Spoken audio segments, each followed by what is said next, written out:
their different thoughts, the very strong conversations that we had from the day that we were appointed on this case that brought really different perspectives to how we were going to put our trial strategy together, and most importantly, their integrity at every step of the way. I also want to thank the Winnebago County State's Attorney Joe Bruscato and that entire office for allowing us to work with Marilyn Height-Ross. Also, my staff back in the office in Kane, everyone there took on extra tasks, extra responsibility. They worked extra hours on their own time and filled in the gaps to make sure that justice in Kane County didn't miss a beat, and the people of Kane County continued to be served well. Also, the court personnel here in the Layton Criminal Courts building here in Cook County, from the day we walked in here, August 4th, 2016, they welcomed us. They treated us like old friends, and I appreciate that courtesy and what I know my entire team considers new and just really nice friendships. I also want to thank the Cook County State's Attorney's Office, both the current State's Attorney Kim Fox and the prior State's Attorney Anita Alvarez, to ensure that this case had a seamless transition from the Cook County State's Attorney's Office to my office. They both made a commitment that justice would be served in this case, and the investigation and the prosecution, there would be no gap in that case. Also, the Cook County Sheriff's Office, the way they looked out for us, the way they took care of us, not just my team and my office, but really all the parties involved in this case. I also want to thank my colleagues in the federal system, both John Leish, the U.S. Attorney, Joel Levine, who was the acting U.S. Attorney, and Zach Farden, the U.S. Attorney before them. My team has met with their office and each of them personally a number of times to make sure that the investigation that started very soon after the events of October 20, 2014 came together in what I think has been a successful prosecution. And then finally, people I want to thank, the people of Kane County and Winnebago counties for recognizing the importance of this case and for giving us the freedom to tackle this case with the attention and the energy it deserved. So let me talk about this case here. This is a gratifying verdict. We are all pleased that we have been successful in our pursuit for justice for Laquan McDonald, for his mother Tina, and for their family and friends. But a guilty verdict doesn't undo a crime. This verdict holds Jason Van Dyke accountable for his actions. It provides some justice for Laquan McDonald and Tina, for Laquan's family and friends, and it provides validation and a sense of justice for many residents of Chicago and Cook County. And beyond this area, for many communities, the African American community across our country. But we all know that this verdict does not bring back Laquan McDonald. Yes, I do, Ma. We have kept our focus on the actions of Jason Van Dyke the night of October 20th, I ain't leaving the house with hair dye on my head. And although we all live 30, 40 miles west of here, we don't live in a vacuum. We are aware of the concerns of the urban community, especially here in Chicago, but also in our hometowns of Elgin and Rockford and Aurora, Illinois. The end of this trial marks an opportunity for this city to come together. This investigation, this criminal prosecution of Jason Van Dyke, I believe reflects our shared values and has been the result of people simply doing the right thing. A Hispanic man and his son who came forward to tell the truth. Police officers who remembered that their duty is to serve and protect all of us. A justice system that has worked for the community and an African American community that demanded justice for Laquan McDonald and all those people he represented. The words liberty and justice for all, words we teach our children in the Pledge of Allegiance, have meaning. They mean what they say, and they say all that is needed. Those of us who work in law enforcement and work to uphold the rule of law know that unless people come forward to tell the truth, our court system will break down. The people of Illinois, the people of Cook County, and the city of Chicago owe a debt of gratitude to the citizens who spoke up and stepped forward to tell the truth. They were colorblind, and today our justice system fulfilled its obligation of justice for all. Robert Kennedy said about 50 years ago that each time a man or a woman 1921. stands up for an ideal Ma, give me a or acts second. to I think improve it the is. lot of others or strikes out against injustice, that he or she sends forth a tiny ripple of hope.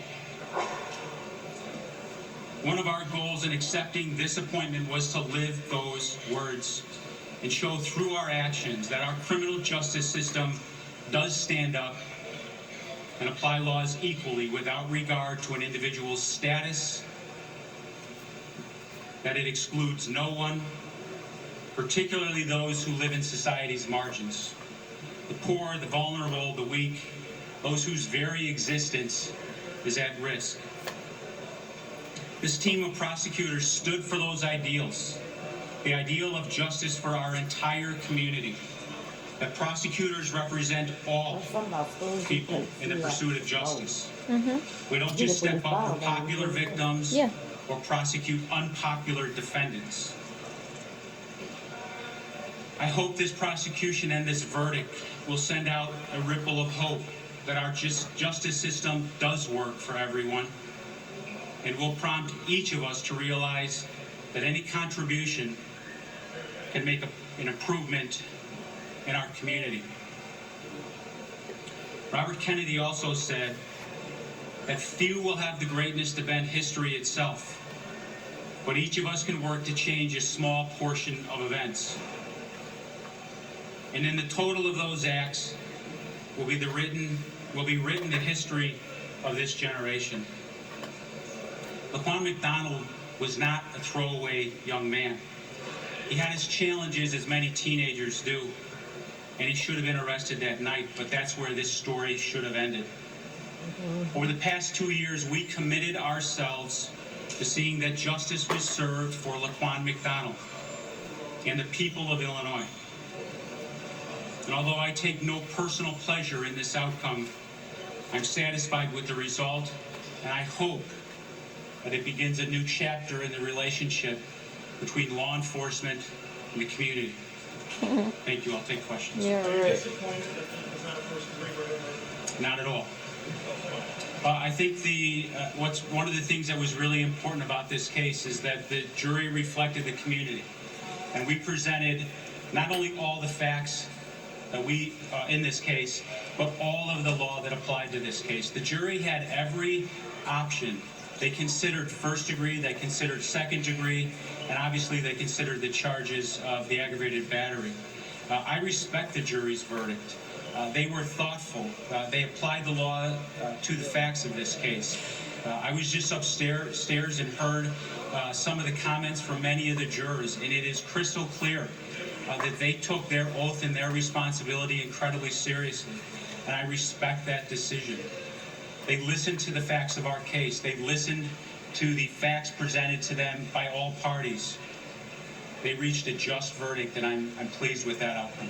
The defense attorney said that this, in essence, reduces the police, or they'll think it reduces them to security. Well, the law enforcement officers that I know across this state and across this country are committed to justice, are committed to enforcing the law and committing it fairly and equally to everyone. I think there's a lot of police officers. There are a lot of great men and women who put on a uniform every single day, and they go out there and they risk their lives, and they're committed to serving and protecting all of us, and I think they'll continue to do that. Mr. McMahon? Point in this case that you guys were absolutely intent on making the jury understand? Well, there's a lot of important pieces of evidence about this case. I don't think there was one key piece of evidence, but the video certainly played a central role in both our theme and in our presentation. But it was also the actions of Jason Van Dyke that night. It was his actions that were issue, and what we tried to do was present to the jury specifically what he did and, importantly, what he failed to do. And I think it's a combination of those things that convinced the jury beyond a reasonable doubt to reach their decision. Can you say that there's been some question about what's the minimum with all the conditions? What's the minimum time that Mr. Van Dyke has to be in prison? Because Mr. Herbert said he has his life back, and I'm just curious what's the minimum time? So he's been convicted of second-degree murder, and that offense carries a penalty of a maximum time of 20 years in prison. He's eligible for probation under that offense. If he goes to prison, it would be between 4 and 20 years. On the aggravated battery with a firearm, those counts are Class X felonies, and that penalty is a 6 to 30-year sentence to the Illinois Department of Correction. Those counts are non-probationable, so he must be sentenced to prison on the aggravated battery with firearm counts. So but is it consecutive? How long is the minimum need for that? The defense said something that it was like, it essentially counted as one count, but on the third time, or 16. So I think sentencing is going to be an issue that, we gather from his comments and my comments that, we may not disagree with. But Mr. Van Dyke can be sentenced on multiple counts, and we'll present those arguments in court at the right time. Yes, sir. They haven't sentenced him yet. No. I spoke with Tina Hunter a few moments ago. I'm not going to talk about what she and I talked about a few moments ago. I have talked to Tina Hunter a lot over the last 2 years. I and my entire team, we have met with her multiple times in person, both here in Chicago and in Kane County. This is a difficult day for Tina Hunter. Every day since October 20th, 2014 has been a difficult day. It's difficult because she has to continue to relive the worst moment of her life over and over. And she's had to relive that, with national attention, very intense local attention. And I know it's been difficult for her to heal is not the right word for me to describe. I don't think someone, and I don't think Tina will ever heal from this wound.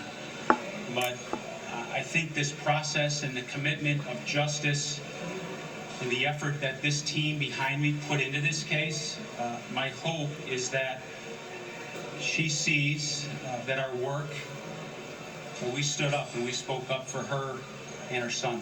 Can you shed some light as prosecutor on how this video that was so central to this and so central to bringing this young man into the public conscious could be suppressed personally? How could that have ever happened? Yeah. So transparency and transparency on the law enforcement process is incredibly important. Well, those of us who work in law enforcement and police officers, what we know and maybe what we need to be reminded of from time to time is that the public gives us the authority to enforce these laws. The public gives the police the authority to police them. And so we have to be open with them about how we go about doing that work. And I just, that's an important relationship to maintain with the public. Why the video was not released for 2 years, I'm not privy to those conversations, so I can't answer that. Do you think we would even be here today if there had been no video of that? No, I don't want to speculate about that, but certainly the release of that video changed the dynamic of, let me just say, it changed change that dynamic of how this case went forward. I know, and I hope all of you know, because I think this came out during the trial, that there was an active investigation very quickly after this incident occurred on October 20th. That was an investigation that was a joint investigation by both state and federal law enforcement officers. You heard officers testify in court about the involvement of the United States Department of Justice, FBI. I do believe there would have been a prosecution, even if the video did not come out. But certainly that video being released, I think, galvanized the progress towards the date where that prosecution would start. The FOP is about to appeal. Will you be the prosecution team on the appeal? We'll get to that when we get through sentencing. Can you talk a little bit about the 16 counts of aggravated battery? And in court today, you're denying guilty of first You see any blonde up here? and the addition of those MRTs. No, I don't. Okay, good. How that may change the scope. This is with the front. How that may change the scope of sentencing. What do you mean? Beside them. They don't stay black? Yeah, Well, cause my roots that are black. decision reflects that the jury I didn't want to bleach too much of that. argued from day one that Keep every everything single all shot one color. was unnecessary, was not justified. And so that's Yeah.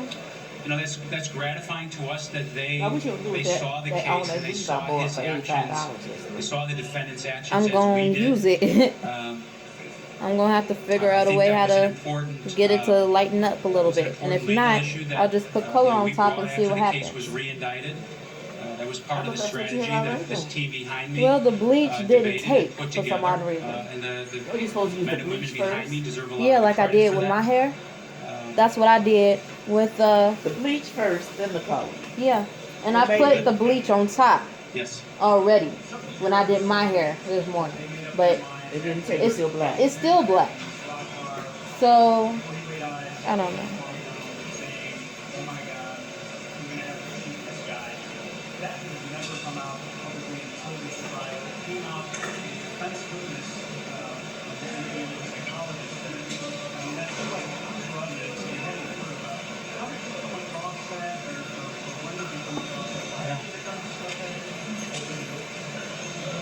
Well, as you know, we're not allowed to talk about discovery publicly during the pretrial process. So we, as you all know, have been exchanging literally hundreds of thousands of documents and pieces of information over the last 2+ years.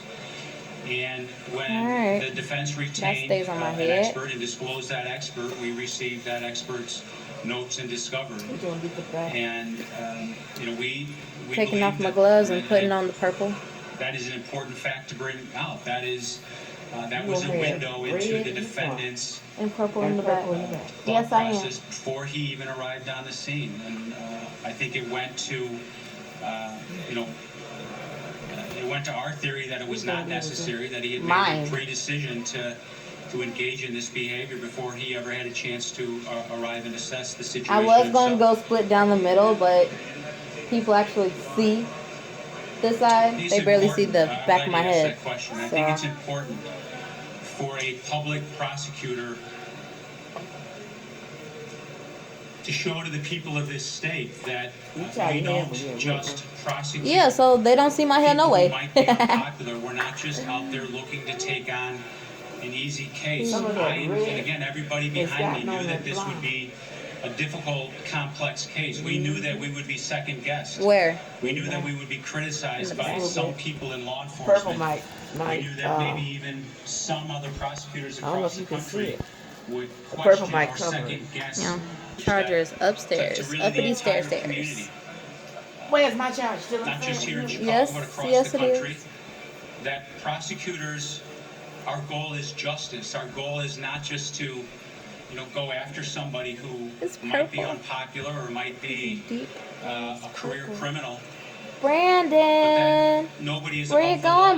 going, boo boo? And when somebody breaks the law, when there's evidence to You can't support run those away from mommy. allegations, public prosecutors across this state, I am across everywhere. this country, are going to uphold that I do rule not of want law. to turn my ear purple. Thank you very much.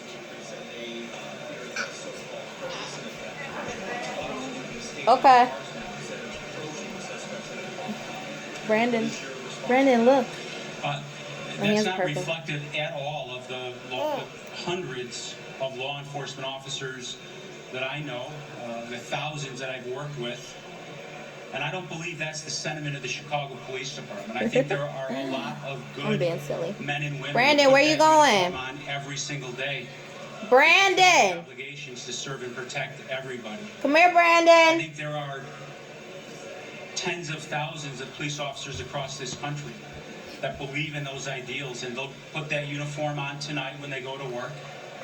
And I pray that they're safe, and I think they'll put that uniform on tomorrow, and they'll continue the great work of protecting their community and protecting all of us that they do every single day. And I don't think this verdict or this defendant's actions will interfere with that obligation Uh-oh, one is that bit. red? Joe, did your strategy change when it became a jury trial as opposed No, I to think that was purple. doing a bench trial? Our trial strategy did not change. I mean, a jury trial certainly adds some kind of logistical complications or complexities to the case, but our strategy did not change. And certainly Okay, the there's red things is still during up the there. trial that we have to react to. It's one of the I incredible gotta put things some about oil on my head this before I team go out. behind me, and their Gotta get to that their church. years of experience prosecuting complex and difficult cases, that you can't just I'm put sorry, I am a in trial love with plan this in place and purple. then not adjust and react to it. I've always wanted to And make the my people hair like, behind me, dark purple, really were the key to but that. never this We dark. wouldn't be here today without them. But hey, it's a pretty color. And it's gonna lighten up, I think. Let me just first talk about what the jury commented about, that they felt his testimony was a bit rehearsed.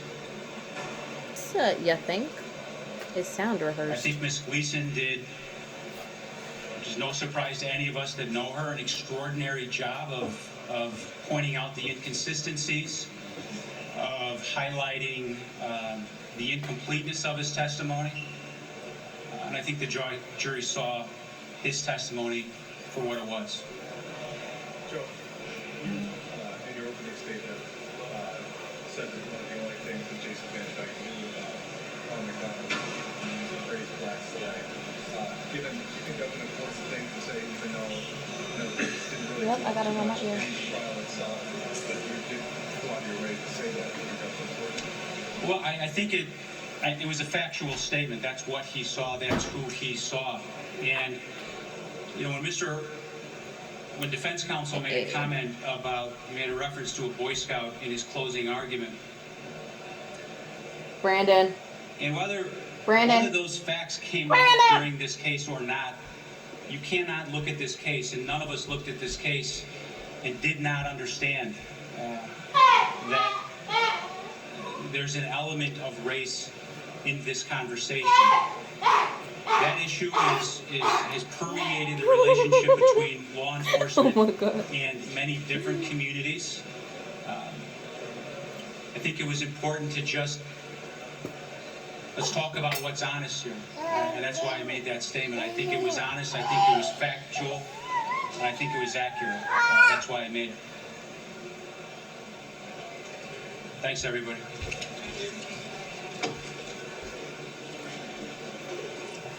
You've been listening to Joe McMahon. Prosecution has taken their time now at the podium. We also heard from the defense attorney, Dan Herbert. We also heard from jurors on this day that can be described really as nothing other than historic. Yeah. Let's reset a little bit here. It's about 4:16 actually. And I'm Michael Matera. And I'm Joe Don. We want to get you caught up on what's transpired over the past 3 hours or so. The verdict in the Jason Van Dyke murder trial is in. We, the jury, find the defendant, Jason Van Dyke, guilty of second-degree murder. The jury also convicting Officer Van Dyke of 16 separate counts of aggravated battery, one for each shot he fired at Laquan McDonald. As his wife looked on, the judge revoked Jason Van Dyke's bond. He was led away from the courtroom with his hands behind his back. We have complete coverage. We've been on the His air for wife's quite a like, while. oh, Ben God. Bradley and Lourdes Duarte are here. Plus our political analyst, Paul Lisnick, to my left. Former Cook County Prosecutor Joe Roddy, to his left. And we're also joined by Craig Futterman, a clinical professor of law from the University of Chicago. He was instrumental in the release of the Laquan McDonald shooting video, and we'll continue have our so much discussion with dye, everyone in though. just a minute, Mike. But What am first, I let's gonna do get with it? to the details in court. This is Jason Van Dyke's And I new only have, mugshot. like, a little He piece has of now hair in the been back. booked in the Cook County Jail. His bond was revoked, as I mentioned, just moments after that verdict was read. He's due back now in court October 31st. WGN's Julie Unruh has October covered every minute of 31st. this trial, and she's live for us Why this not afternoon make at it 26th in California with a Friday recap the of today's 13th? developments. Wait, then again, when's the next Good Friday afternoon to 13th? all of you on the set there. Back here at the courthouse, as you know, emotions have been high for weeks, but this is a case where emotions have been high literally for years, and that certainly was the case today. Even before the verdict was read, Mrs. Van Dyke entering the courtroom just near her husband. He split off and went to the defense table. She split off and went to the gallery, seated right behind me, and she entered there. You could tell her emotions were right under her skin. There's no doubt about that. Wiping tears as she sat down and trying to collect herself before the news was actually delivered. Even as he was escorted out after the verdict was read, it's important to note the two of them never even locked eyes at that point. The courtroom overall very respectful of what the judge had requested, no reaction from anyone there today. But it is also fair to say that while there were a few sniffles behind me in the courtroom, there were also tears downstairs after that verdict was read. And that came from one particular community activist who has been preparing for this moment for years. His name is Will Calloway. I just feel good. I feel good, and that's an understatement. I'm typically not lost for words, but I really don't know what to say.